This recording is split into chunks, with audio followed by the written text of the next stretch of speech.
ನಮ್ಮ ಇಂದಿರಾ ಗಾಂಧಿಯವರು ಆ ಕಾಲದಿಂದಲೂ ತೋರಿಸ್ಕೊಂಡು ಬಂದಿದ್ದರು.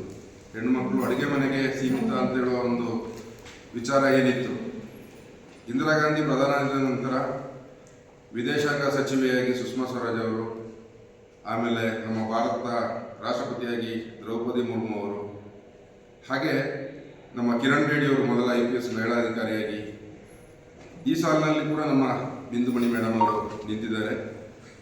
ತನ್ನ ಮನೆ ಯಾವ ಹಿನ್ನೆಲೆಯಿಂದ ಬಂದಿದೆ ಅಂತಕ್ಕಂಥದ್ದು ಮುಖ್ಯ ಅಲ್ಲ. ನಿಮ್ಮ ಗೂಗಲನ್ನು ಸರ್ಚ್ ಮಾಡಿದಾಗ ನಮಗೆ ನಿಮ್ಮ ತಂದೆಯ ಪರಿಚಯ ಕೂಡ ಆಯಿತು. KSRP ಹೆಡ್ ಕಾನ್ಸ್ಟೇಬಲ್ ಆಗಿದ್ದರು.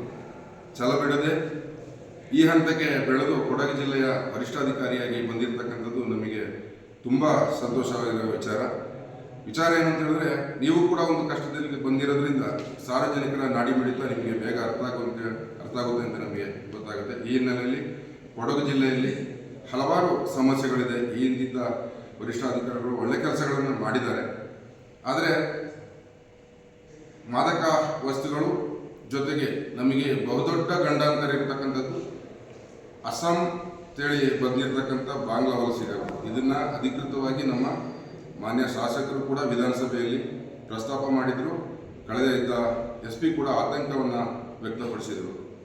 ಈ ನಿಟ್ಟಿನಲ್ಲಿ ತಾವು ಜೊತೆಗೆ ಕೊಡಗು ಜಿಲ್ಲೆಯಲ್ಲಿ ವೇಗವಾಗಿ ಬೆಳೀತಾ ಇದೆ, ಪ್ರವಾಸೋದ್ಯಮ ಬೆಳೀತಿದೆ. ಇಲ್ಲಿ ಟ್ರಾಫಿಕ್ ಸಮಸ್ಯೆ ಇಡೀ ಜಿಲ್ಲೆಯಲ್ಲಿ ಆಗ್ತಾ ಇದೆ.